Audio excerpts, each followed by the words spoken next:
Sir నమస్కారం sir. అసలు ఇప్పుడు ఎన్ని సీట్లు ఇస్తారనుకుంటున్నారు? మీరు అసలు రేపు పంచాయతీ ఎలక్షన్‌లో ఎన్ని సీట్లు ఇస్తే పార్టీ తృప్తిగా ఉంటదనుకుంటున్నారు? మరి మీరు కోరుకున్నన్ని సీట్లు ఇస్తారనుకుంటున్నారా? లేదంటే ఇచ్చినంత వరకు చాలని సంతోషపడతారా సార్?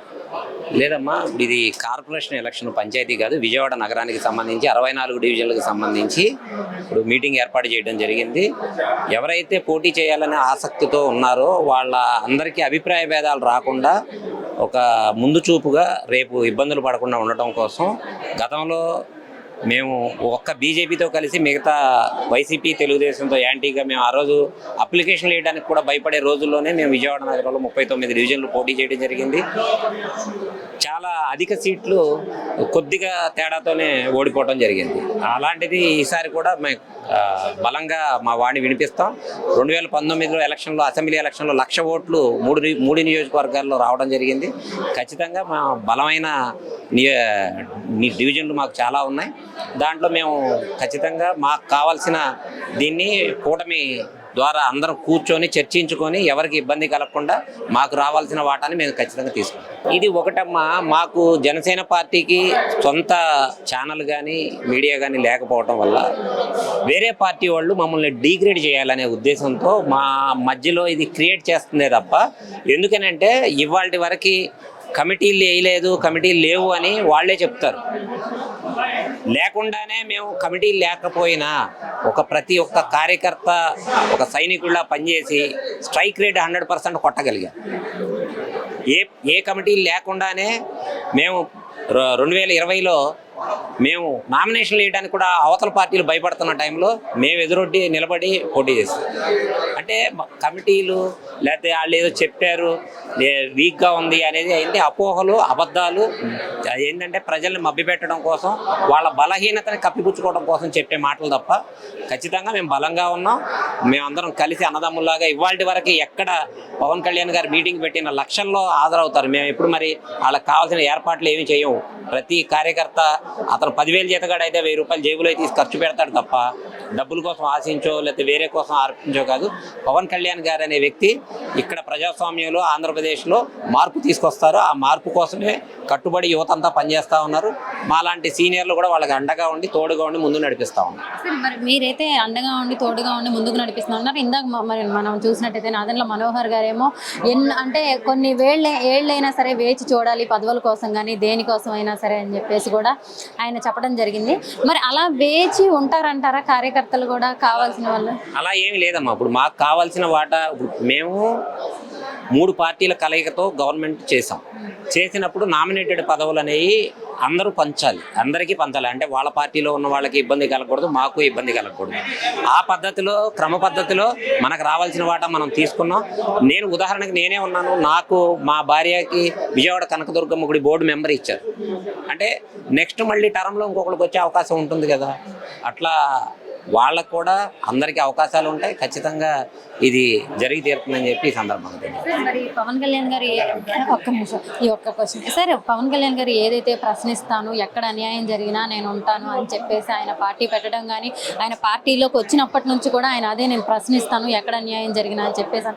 మరి ఇప్పుడు పార్టీ అధికారం వచ్చిన తర్వాత ఎవరిని ప్రశ్నించట్లేదు, ప్రజల్ని పట్టించుకోవట్లేదని కూడా ప్రతిపక్షాలు అయితే ఏంటి కొంతమంది అయితే అనటం జరుగుతుంది. అసలు ఇది ఎంతవరకు నిజమంటారు? మీరు ఒకటి అందరూ చాలా మంది తెలుసుకోవాల్సిన విషయం ఏంటంటే, ప్రశ్నించడం అనేది ప్రతిపక్షంలో ఉన్నప్పుడు చేయాలి, పాలక పక్షంలో ఉన్నప్పుడు దానికి సమాధానం చేయాలి, ప్రశ్నించకూడదు. ఇప్పుడు ఎందుకంటే ఎవరిని ప్రశ్నిస్తారు? మనం అధికారంలో ఉన్నాం. అధికారంలో ఉన్నప్పుడు అవతల వ్యక్తులు ప్రశ్నించాల్సిన వాళ్ళు 11 మంది అసెంబ్లీకి రాకుండా దూరంగా పారిపోయిన పరిస్థితి. ఆ ప్రశ్న సమాధానం మొత్తం మనమే చేసుకొని ఎక్కడెక్కడ లోటుపాట్లు జరుగుతున్నాయో చూసుకొని సమాధానం చెప్పుకుంటూ వెళ్తున్నాడు. కాబట్టే 24లో ప్లేస్లో ఉన్న పంచాయతీరాజ్ వ్యవస్థని 2వ స్థానానికి తీసుకొచ్చాడు. మరి సమాధానం చెప్పడం కూడా నేర్చుకోవాలి. ప్రశ్నించడం ఒకటే కాదు, సమాధానం కూడా నేర్చుకున్నవాడే, తెలుసుకున్నవాడే ప్రశ్నించడానికి అర్హుడు. అసంతృప్తిగా ఉన్నారనేది ఏంటంటే బయట ప్రచారం అమ్మా, ఇది వైసీపీ నాయకులు చేస్తున్నది. కానీ ఏంటంటే మాకు మాకేంటంటే ఇప్పుడు రీసెంట్గా మేము పరిపాలనలోకి వచ్చాం, మా పార్టీని బలోపేతం చేసుకుంటాకి మేము ఒకప్పుడు అన్ని పార్టీలు చేసినాయి ఇది.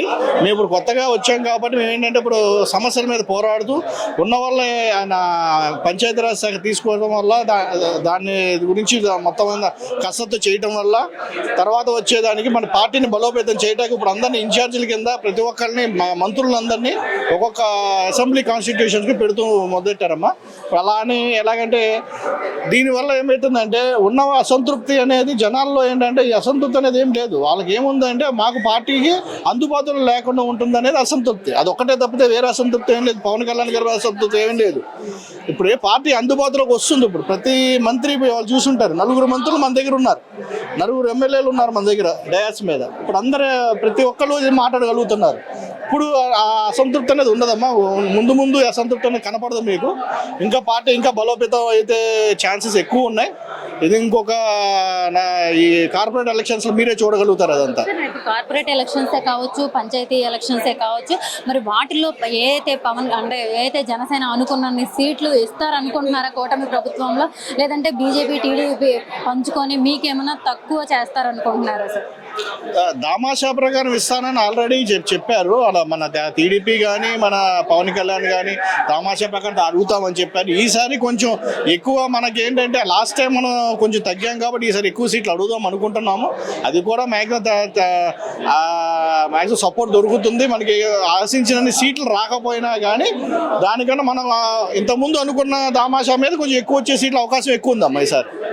మరి అంటే కార్యకర్తలు అంటే ఎప్పటి నుంచో పని చేసిన వాళ్ళని వదిలేసి ఇప్పుడు కొత్తగా వచ్చిన వాళ్ళకే ప్రాధాన్యత ఇస్తున్నారు పార్టీలో అని అంటున్నారు సార్. అది ఎంతవరకు నిజమంటారు, లేదంటే పార్టీలో అందరూ ఒకటేనంటారా?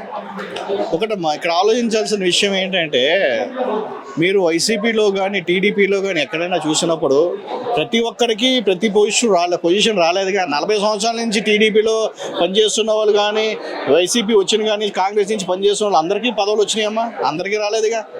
అసంతృప్తి ఎందుకు ఉంటుంది? ఉండదు కదా. అందరూ నాయకులు అవ్వలేరు కదా. నాయకులు కొంతమంది అవ్వగలరు. వాళ్ళకున్న ఆపర్చునిటీ అక్కడ ఉన్న దాన్ని బట్టి, అక్కడ నాయకులు డిసైడ్ చేసిన దాన్ని బట్టి వాళ్ళకి అర్హత ఉందా లేదో చూసి ఇస్తారమ్మా. అందరికి ఇవ్వాలని అంత ఆప్షన్ కూడా రాదు. వస్తే అందరికీ వస్తాయి. ఎందుకంటే అందరూ కష్టపడ్డారు. అందరికి వచ్చే ఛాన్సెస్ ఉన్నాయి. ఉంటే డెఫినెట్గా ఇస్తారు పవన్ కళ్యాణ్ గారు. వేరే మహిళలు సార్, మరి ఎప్పుడు పార్టీ మొదలు పెట్టినప్పటి నుంచి అప్పటి నుంచి కూడా వేరే మహిళలు ఉన్నారు సార్ చాలా మంది. వాళ్ళకు కూడా ఈసారి అంటే ఈ కార్పొరేట్ ఎలక్షన్స్లో కానీ పంచాయతీ ఎలక్షన్లో కానీ వాళ్ళకు కూడా అంటే ఆడవాళ్ళకే 50% ఇస్తూనే ఉన్నారు ప్రతి చోట. వాళ్ళకు కూడా ఈ జనసేన పార్టీలో వాళ్ళకు కూడా ఇచ్చేసి సీట్లు ఇచ్చి వాళ్ళను కూడా ముందుకు తీసుకెళ్తారంటారా? డెఫినెట్గా అమ్మా. ఎందుకంటే ఇప్పుడు పవన్ కళ్యాణ్ గారు ఆయన పద్ధతి మీరు ఫస్ట్ నుంచి చూసే పద్ధతి ఏంటంటే ఆయన అందరూ ఒకే రకంగా చూస్తారు. అది ఇది అని చూడరు, మేల్ ఫీమేల్. కాకపోతే ఏంటంటే లేడీస్కి వాళ్ళకి ఇచ్చే రిజర్వేషన్ డెఫినెట్గా దొరుకుతుందమ్మా. డెఫినెట్గా దొరికే దాంట్లో వేరే మహిళలకే 99% ఛాన్సెస్ ఉంటాయి. పార్టీ ఇంకా ఎలా ముందుకు వెళ్తుంది, ఎలా ముందుకు వెళ్ళబోతుంది సార్ అసలు పార్టీ? రేపు రాబోయే మున్సిపల్ కార్పొరేషన్ స్థానిక సంస్థల ఎన్నికల్లో దృష్టిలో పెట్టుకొని ఈరోజు విజయవాడ నగర వ్యాప్తంగా ఉన్న జనసేన పార్టీ సమీక్ష సమావేశం జరిగింది. ఈ సమావేశానికి మినిస్టర్లు, ఎమ్మెల్యేలతో పాటు నగర నాయకులందరూ కూడా హాజరయ్యారు. పార్టీ అయితే ప్రజెంటు గతంలో కన్నా 2021లో గత మున్సిపల్ ఎన్నికల్లో పోటీ చేసింది. అప్పటితో పోలిస్తే ఈ రోజున పొత్తులో భాగంగా కానీ పవన్ కళ్యాణ్ గారి ఒక నిర్ణయాలను బట్టి కానీ పార్టీ గతంలో కన్నా చాలా బలంగా ఉంది.